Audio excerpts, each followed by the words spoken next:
My intention when I put the camphor in the fire is to, I said to myself many times, I said, I choose to be free of the bondage of the mind. And I know this is a very noble intention, and I really mean it, and I really want it, but there's this part of my mind that doesn't believe it. And isn't it, so I have a number of questions, but one of them about this is, isn't it the mind that's saying that? So how can the mind be free of itself? So I felt confused. Isn't it the mind that is saying, I want to be free? Please, what is the question? Yeah, is it the mind that's saying that? Yeah, my question is, isn't it the mind that's saying that? Yes.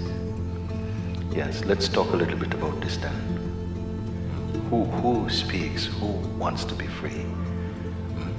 Because somehow it is, first of all, coming back down to the sense of beingness, the feeling I am. And this feeling, it doesn't belong to any religion, any parents, any date of birth, any gender, nothing like this. It's pure consciousness. But in its manifestation in the body, it is calling itself I am the body.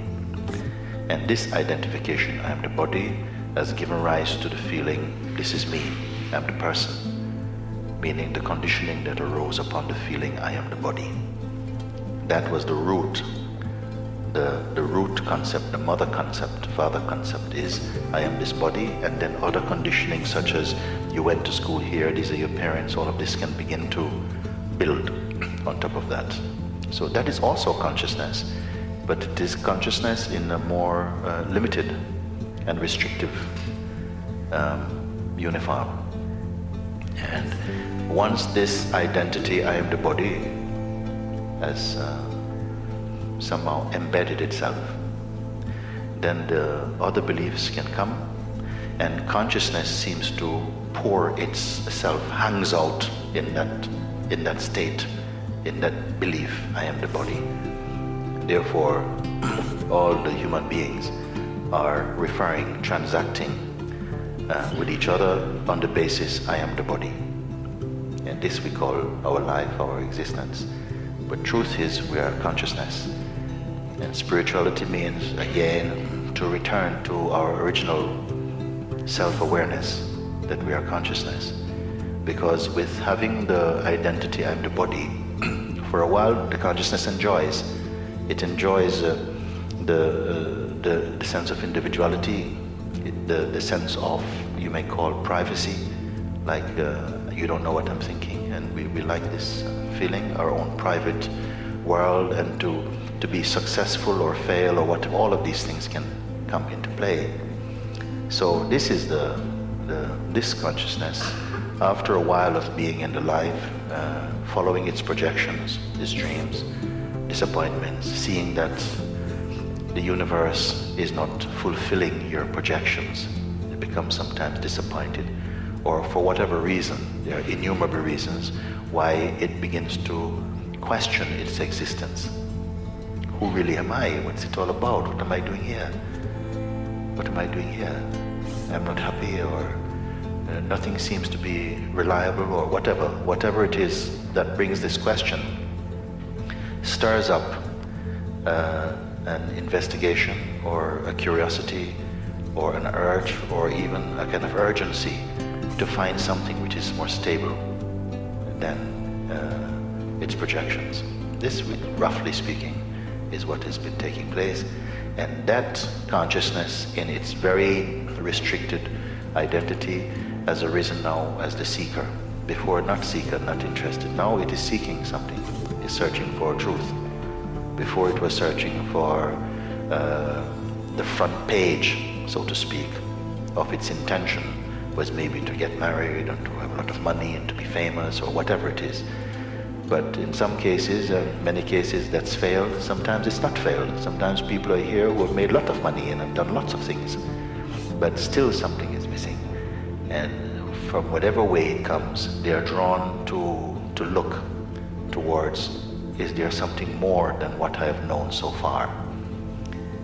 And so many people here from all over the world Something has been calling. One magnet is calling.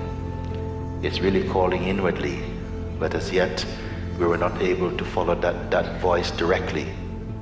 So we have taken the route to come to this place in search of peace for our mind, to come back to the original identity. And I don't know if you are aware of Sri Ramana Maharishi. One of the things that he says, that I constantly refer to this statement, he says that the I, the feeling I am, which is common to all living beings, the feeling of existence, that this I removes I, yet remains I. And it seems a strange kind of thing to say, but what he really meant and means is the feeling I am, I exist, which is pure, simple being, must now shake off the belief that I am just the body-mind. It must transcend that belief. When it does, it returns again to just being I am. So this paradox explains a little bit what all of this is happening. Even as ego, because we say that God says I am, but the devil also says I am. This I is so universal. It appears to be the doer of actions and the thinker of thoughts. Almost behind every activity, it appears that the feeling of I arises as the one for whom these things, events in time and space and relationships, they are for this I. So here we have found that many people, they were spending a lot of time trying to correct the projections, what they see on the screen of consciousness, what I should do, where I should go, who I should see, what book I should read. But we felt now that unless you understand who it is who is doing these things, then you will not rest, because the activities are constantly changing. No one can stabilize them. Find the one for whom they exist. And this brings me to the question that you ask, you see, who is it? Who is it that is making us stand for freedom? Who is it? And yet this important step has to be taken somehow because the consciousness is in the belief. Its whole presence and body language is showing that there's belief that I am the body-mind. And even to the extent sometimes that we say, yes, but there is no person there, there's no one there, some people say. But still it continues that even in their life, they're living as body-mind still. So you ask, who is asking the question? Is it not still the mind that asking, I want to be free? Then I can answer you now, having said all of these things, yes, it is the mind, but there is no such thing as mind by itself, any more than there can be moon without the sun. Like the moon is the reflected light of the sun, it has no light of its own. The mind also has no light of its own. It is reflecting the energy and the light that arises from the heart or the self, the true self. You see? So it's never any such thing as the body by itself. There cannot be the body by itself. It would just be, it would just decay. The life force is in the body to keep the body going. And in the same way, the feeling of me and mine and mind cannot be by itself. There's an umbilical cord to the pure self, from where it's deriving its juice, like this. So when we feel, even the ego is also consciousness, but very restricted and limited consciousness. So when I say, yes, you asked the question, is it not the mind? I said, yes, it's the mind mixed with the beingness. The beingness is believing I am the body-mind. That is the hypnosis that led to all of this suffering, all of this duality. Duality by itself is not a mistake. It's not a fault, it's not something bad, because there cannot be experience without duality. So duality is the instrument of the Supreme in order to manifest as all of this amazing world. But still, the feeling I am this body-mind persists. even in people who have been practicing spirituality sometimes for a very long time even, and write books about it, but still in their lives betray the belief that I am this body, mind. So are you saying that it's a necessary step for the body-mind to have that intention? Yes, in a way? yes, yes. It's something that still has to arrive. It's a necessary part of the illusion, you can say. You see, because initially, and I'm so happy that we are speaking about it, initially the feeling, but it is the mind that's speaking like this, and then someone says like, okay, well, that's it, it's just the mind. But it's not enough, because it's like an intellectual conviction. And even with this intellectual conviction, it might bring a great sense of freedom and, unburdening, but it is not complete. Because this feeling can be, but everything, you may say, everything I'm seeing, it's not real, it's not me, it's just a phenomenon arising in me. Therefore, I am the Absolute. And then someone says, no, but you still smell like a person. Or you're saying this thing, it's irritating you say, because something inside, like somebody give you beautiful chocolate cake, it tastes like sardines. It's not real chocolate cake. Why is this? When you can say, but I see, it's not me. None of these things are me. Then I say to you, one of the ultimate tricks of the mind is that it slips in silently behind the concept of the seer. And the feeling, but I'm seeing all of this. Yes, I'm seeing all of this. How it can be me? So this seer itself somehow finally doesn't question itself. It has the conviction, I see everything. But the final ace up the sleeve of the mind, he slips in behind the notion of the ultimate seer and is not caught.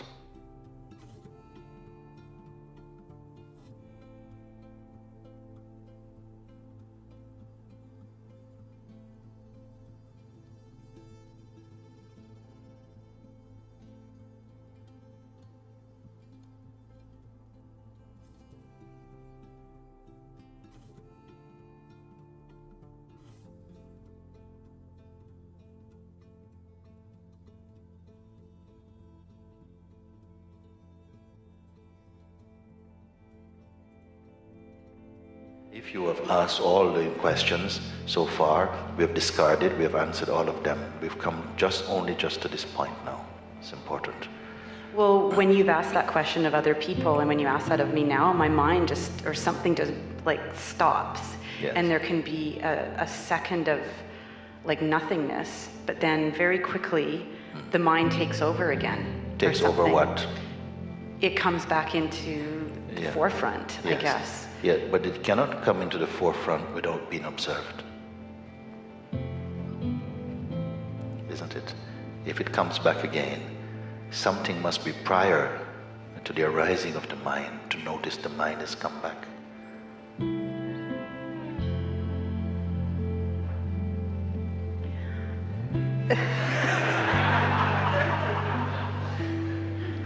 Yes, and my mind will stop for a second, but then it comes back. When you said that, it was like, and I sort of, there was. But there is something else that's happening, is that it is being regarded as significant, that the mind comes back.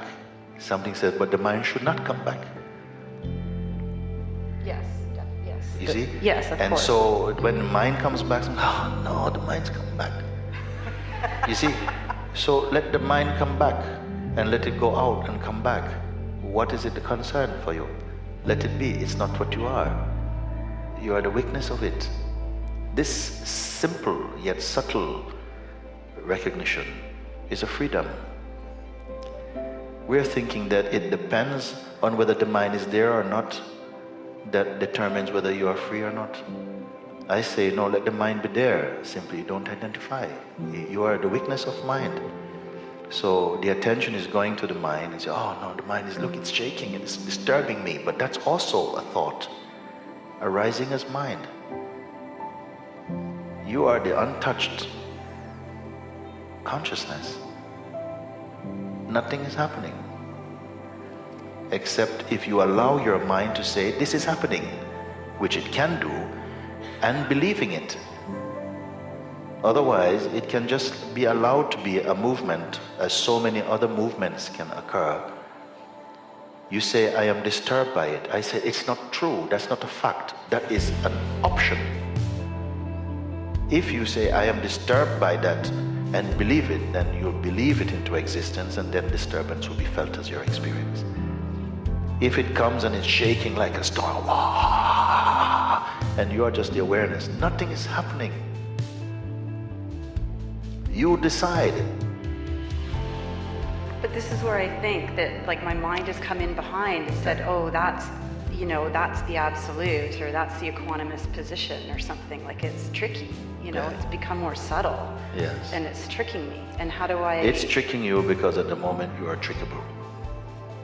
You have an investment in the voice of the mind. So you listen to it.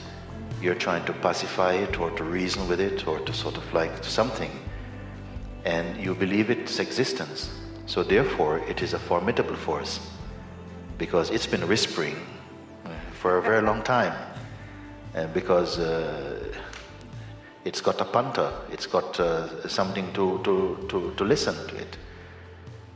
Because you believe that what the mind says directly is in relationship to who you are, but it is not. It's only in relationship to the idea you have of who you are. The mind is speaking to the idea you have of who you are and who you think you should be. It cannot speak to the Supreme. It cannot speak to the Self. And because there's a doubt as to what our Self is, you see, then you go for the second version, which is the extension of the Self as name and form. And mind is speaking to name and form. But if you do this, you see, so you are responding to yourself as though you are within the conditioning. This is the portrayal of yourself. It's a self-portrait of the Self as a person and personality, as an entity, which is a costume that will later become just playful. But now it seems consequential because so much energy and belief is in that notion. All the beings are being bitten by this delusion. Therefore, the one who has conquered this misunderstanding now says, let the mind speak. Let it do what it wants to do, but without my interest directly. If I'm not interested or identified, mind has no power. Now, which I is this? This I know is consciousness, not the person.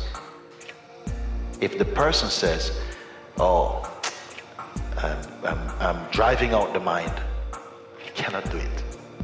The mind knows, you can't do that. You can't do that. There isn't sufficient conviction in you to drive me out. You have to be consciousness to drive me out, and I'm not going to tell you you are consciousness. It's not in my interest to tell you you are consciousness. It's in my interest to keep you being a person, because then I can pester you